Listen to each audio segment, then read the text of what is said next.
spectacle was awesome. It was fantastic.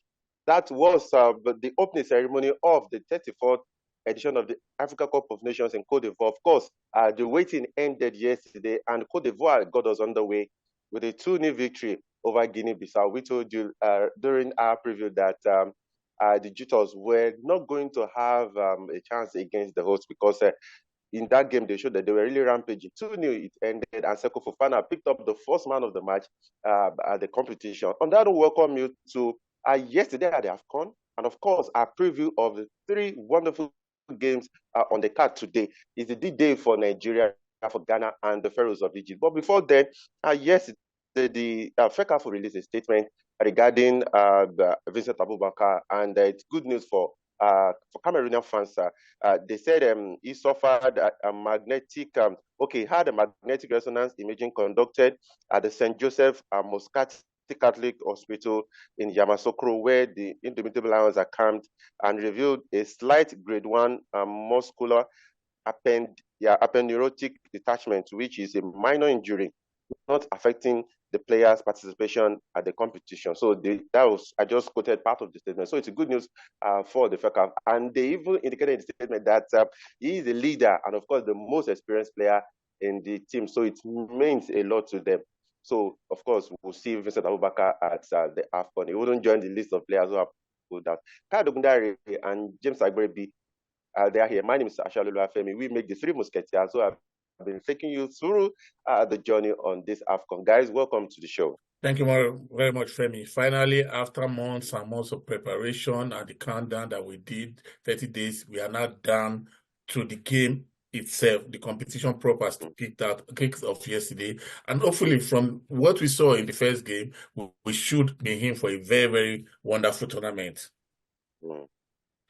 James? Yeah, happy to be on the first edition of the kickoff, and a good one from the host, and we hope that we're going to be smooth sailing all the way. All right. I saw, before the opening ceremony, I saw a sea of drones that were used in that opening ceremony. It shows that the game is moving forward in Africa, and hopefully we'll be able to keep up this standard. Guys, let's briefly talk about that game. Like we said, the Guinea-Bissau players, they stood no chance against the host Coyote, and it was so glaring. They were all over the place. The scoreline could have even been more than the 2-0 that we eventually recorded. Yeah, it was a good one for the host, because in the preview we had talked about previous host and opening games, and like I said, in the history of the AFCON, I think it's only on 5 occasions that the hosts have failed. They have lost the opening games, the last being in 1998, if I'm not mistaken. So for me, this put the host in a good place. Like I said, this home support could either be a burden or a blessing. Yesterday we saw that it was a blessing. They were dominant, even though we have to give it to Equatorial Guinea that they also stood up to be counted. They made a game of it for 90 minutes. You could see that they had a game plan. They stuck to it. The only difference was that the Ivorians were just a little bit much more powerful than them. So for me, it was a good start to the competition. Okay, James, would you say Ivory Coast, they've sent jitters to the other 2 teams that they've not played against, Nigeria and Equatorial Guinea? Well, for what I watched yesterday, I don't think they really did. They overran the Guinea-Bissau players, but they just took their chances. They made sure that when the opportunity came, they took it and sat on it. Just that the Guinea-Bissau, they gave a good fight, but when you come into tournament like this, I mean, you have to make sure that your attacking third is functioning. They did well in another department, but for what I saw, they lack that cutting edge. When you get to the final third and they just kind of run out of ideas. That's where I feel the Ivorians were superior over them. That's the most important thing. You make sure that when the opportunity comes, you take it. So they gave a good account of themselves. But for the Ivorians, it's a good start. It's not as if it was as if they overran the opponent. But I mean, that's the most important thing for now. just get the competition off to a good start, which they've done. So it's something that they can just build onto. At least they'll go into the game against Nigeria full of confidence. I don't mean they drew against Guinea-Bissau. That would have put kind of a pressure on them. But I think for me, anything pressure now is off their shoulders because they've kicked off the competition on a good note. They can relax now and plan for the next game. Okay, of course. In more subsequent recording, we'll look at the quality of in the Ivorian side. We will have talked more about it, but we have, of course, 3 games to preview for today. Kyle, let's talk about Nigeria. The last time these 2 teams met, Nigeria versus Guinea-Bissau, Equatorial Guinea, I should say, they will be kicking off proceedings at the AFCON today. And the last time they met was still in favor of Nigeria at the 2021 AFCON in Cameroon. It's their first game in the group. But with what Nigerians have, the result that the Super Eagles have posted in recent games, particularly the defeat to Guinea, then in their 2 World Cup qualifier, 2020 World Cup qualifier, that they managed, they had to come from behind to get 2 draws. You would say that the Guinea, Equatorial Guinea, Equatorial Guinea will want to fancy their chance against Nigeria today. Of course, they're going to do that, Femi, and I must tell you for 2 reasons. Namely, is their first game in the competition. They will have enough energy in their tank. There will be a lot of running, and because they would also think that Nigeria, we have the fear factor is no longer there. The era when everybody had this fear about Nigeria is no longer there. So everybody thinks Nigeria is fair game now. So they want to come out at you. And judging by the way I've seen the Nigerians play, Femi, they are very, very uncomfortable when they see a team that is in their face. When you attack them, it shows the soft underbelly of the team that the defense is not as hard as you think. Then, of course, there have been talk about the goalkeeping department and everything. So this will be a good test. If the Nigerians are able to overcome this test by winning, by whatever margin, Femi, it will just set them up nicely for their next game, which incidentally will be against the host country, Ivory Coast. Okay, James, that well said, Kayode. James, of course, we've seen what has happened in the attack for Nigeria.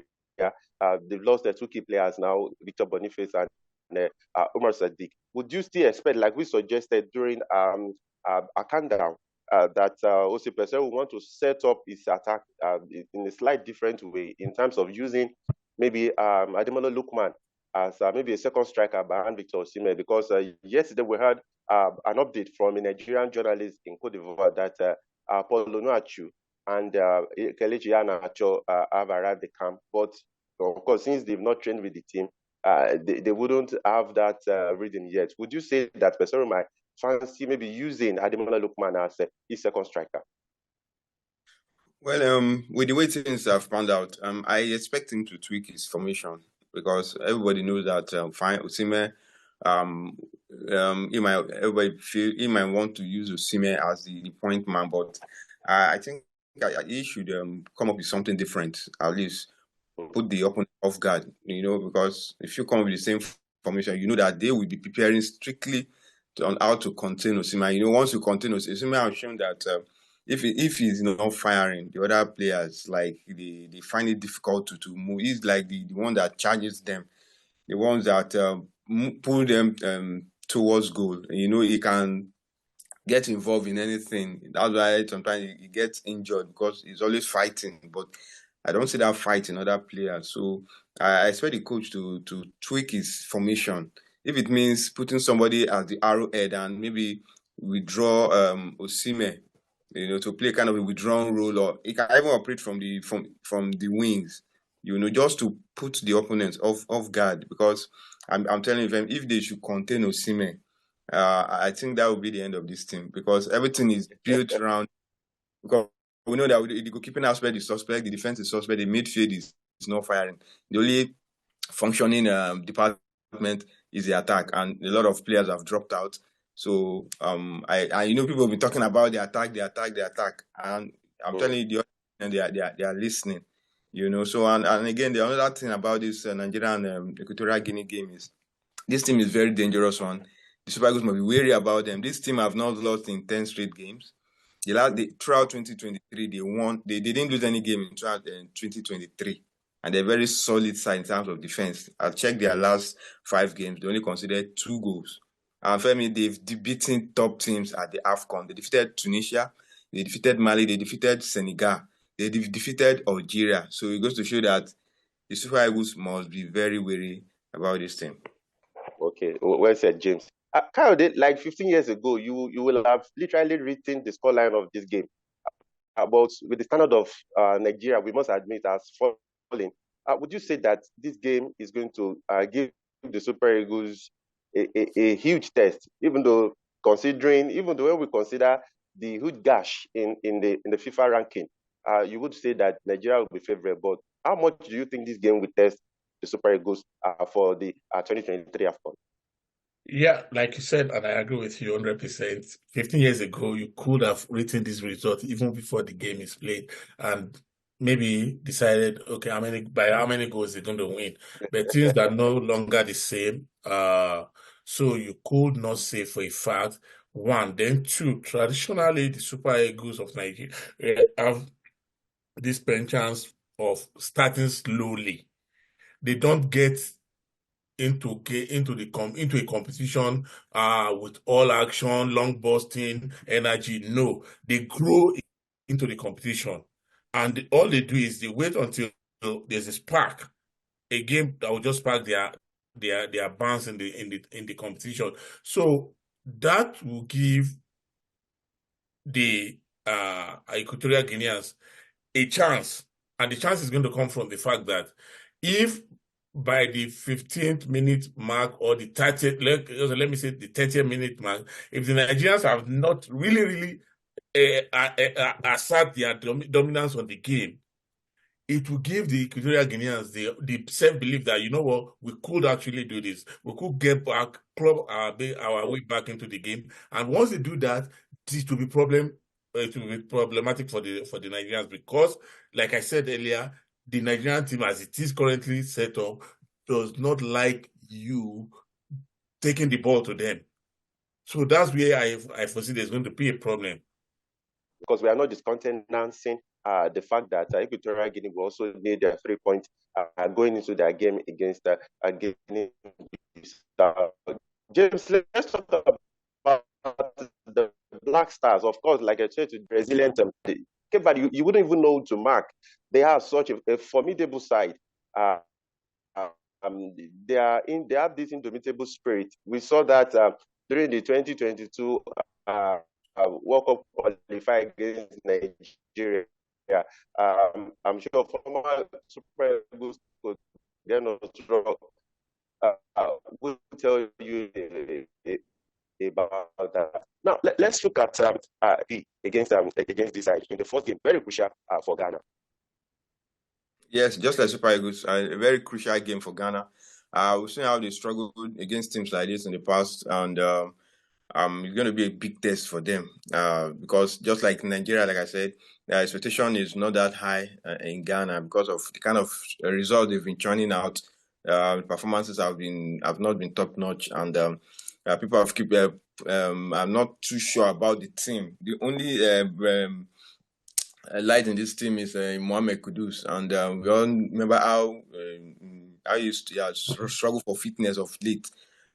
And now Thomas Partey, one of the biggest players in the team, is not there. So it's important that they try and, as much as possible, whichever means to get the 3 points in this game.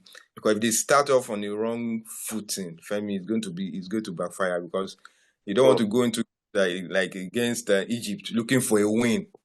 You know, I think they should try as much as possible to, even if it's 1-0, whatever scoreline, try and make sure that you get the 3 points against Cape Verde. Because anything other than that, that's when you start bringing out the calculators and, pressure and everything. You start coming in, people start shouting. So I think it's important to get the 3 points against Cape Verde. Okay, Kayode, the 3 goalkeepers that Krasso has in camp, you have Richard Ofori, you have Jojo Walcott, then you have Lawrence Atizigi.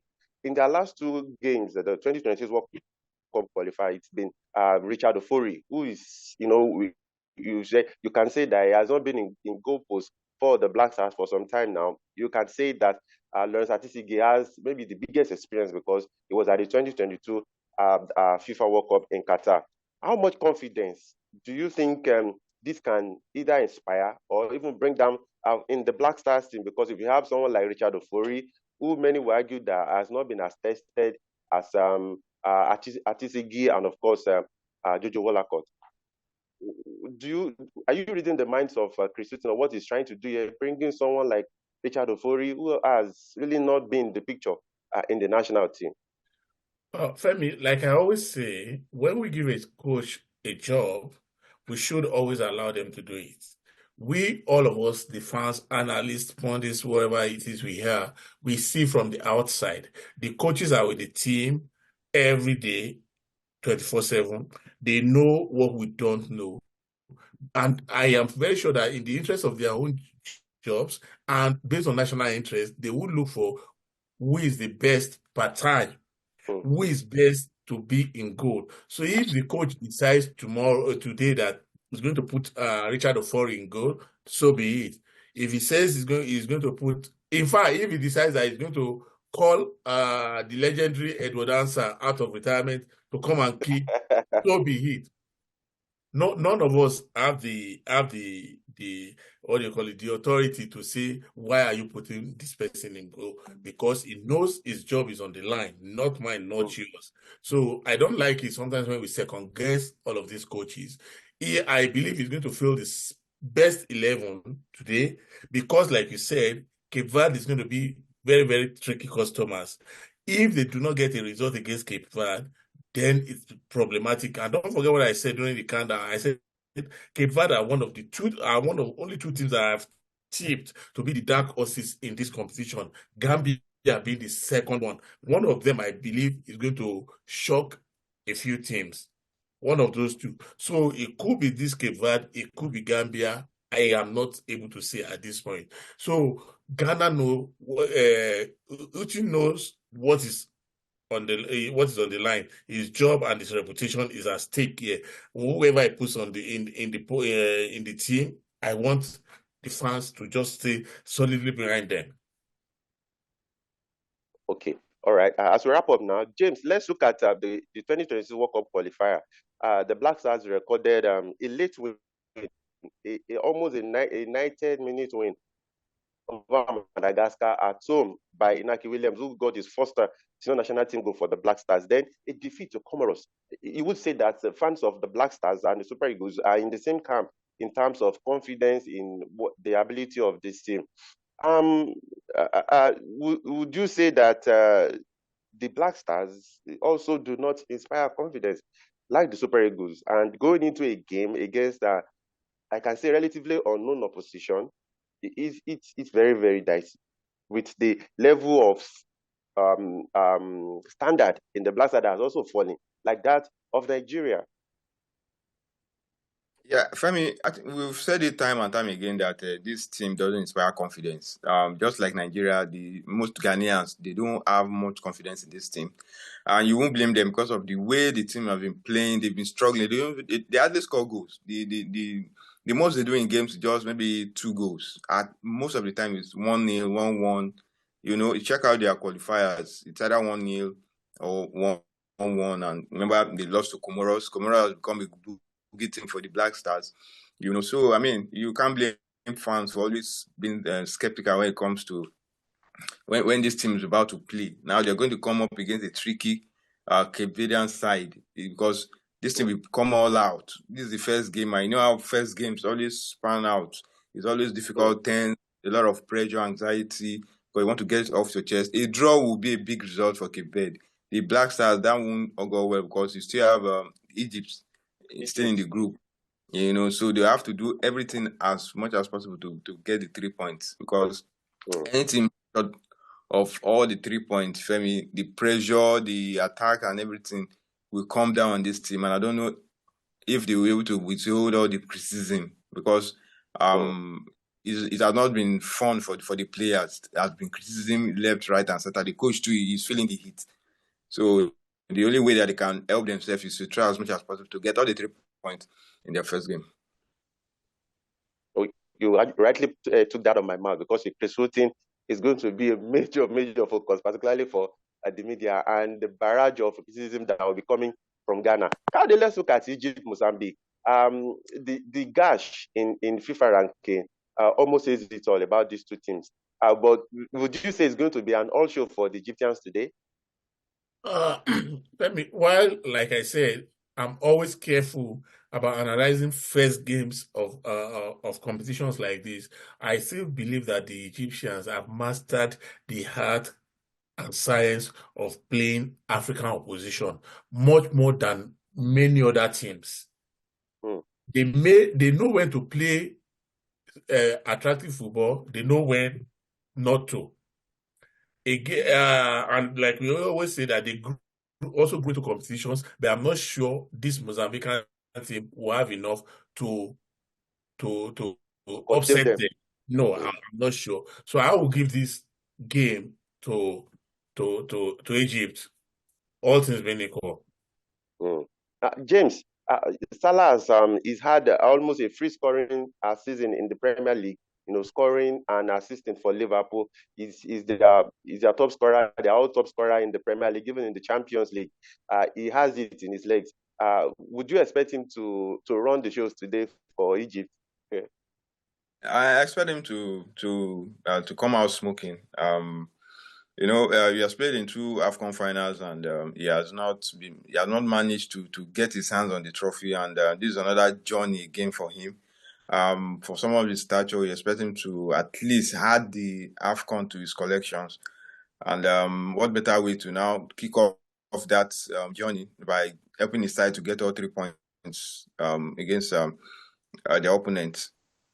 So for me, I am banking on them. On paper, I see Egypt getting all 3 points, because one thing about them, they have this they know how to take care of teams like this. They just know, when it comes to the big teams, you still see the tactical side of them. Those always solid. But against minus, these are the kind of teams like Egypt. They will let you know that there are still minus in football, and they will take care of this.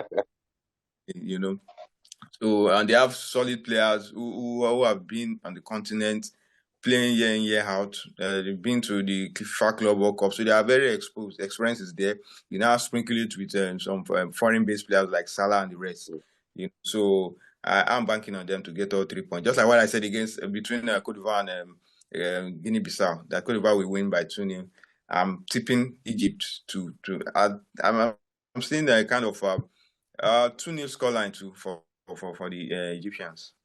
Okay, James, don't worry, don't get ahead of yourselves at all. And for your correct prediction against for Ivory Coast and Guinea-Bissau, I owe you a pack of sweets. So please remind me. Kayode, now I have the authority to put you guys in the hot seat. Let's take predictions for Nigeria, Equatorial Guinea. Kayode, you go first. Nigeria, Equatorial Guinea. I think. I know where you are going, Kayode. I can't see beyond the draw in this game. I can't see beyond the draw. 1-1, 2-2. I know it sounds crazy, but that's what I see. Okay, 1-1, 2-2. James. Well, I want them to shock me. So, one thing about the Equatorial Guinea team is they are not the kind of team that score goals. It's 1-0 and sit on it, 1-1. But with Victor Osimhen finding a lot of cylinders, and I hope the other guys come to the party. So, and the Super Eagles always have the knack of conceding goals. So but with the way things are, I think I want to go for 2-1 victory for the Super Eagles. Okay, Ghana, Cape Verde. Okay, let's take it before as we wrap up. Kayode, Ghana, Cape Verde. I will say 1-0. Either team will take it. Either of them. I expect this game to end in a 1-0 victory. Although I'm tilting towards Cape Verde, but let's just say either it's up for grabs, either of them. 1-0. Okay. James? I'll go Ghana 2-1. Ghana 2-1. Okay. Egypt and Mozambique, maybe 5-0. Let's go. No, not really. Egypt will win this game. Probably 2-1, 1-0, because like I said, they start competitions very, very slowly. Although if they are able to if they score an early goal, it could go as many as 3. it could go as many as Okay. 3-0 in favor of Egypt if they catch the Mozambicans early. But if they do not, it could be the odd goal, maybe 1-0. But I think it could also be a very high scoring game, maybe probably 3-0. All right, Kayode and James, thank you so much for your thoughts on the show today. And to our fans around the world, we appreciate you so much for all the support. Please don't forget to subscribe to our channel. Please share our videos. The AFCON has kicked off, and we have three interesting games on our hands today. Tomorrow we'll be bringing you the yesterday at the AFCON, and of course a preview of matches that will be going down on Monday. Until I remain Ashalula Femi Kayode. Have a fantastic time. Bye for now.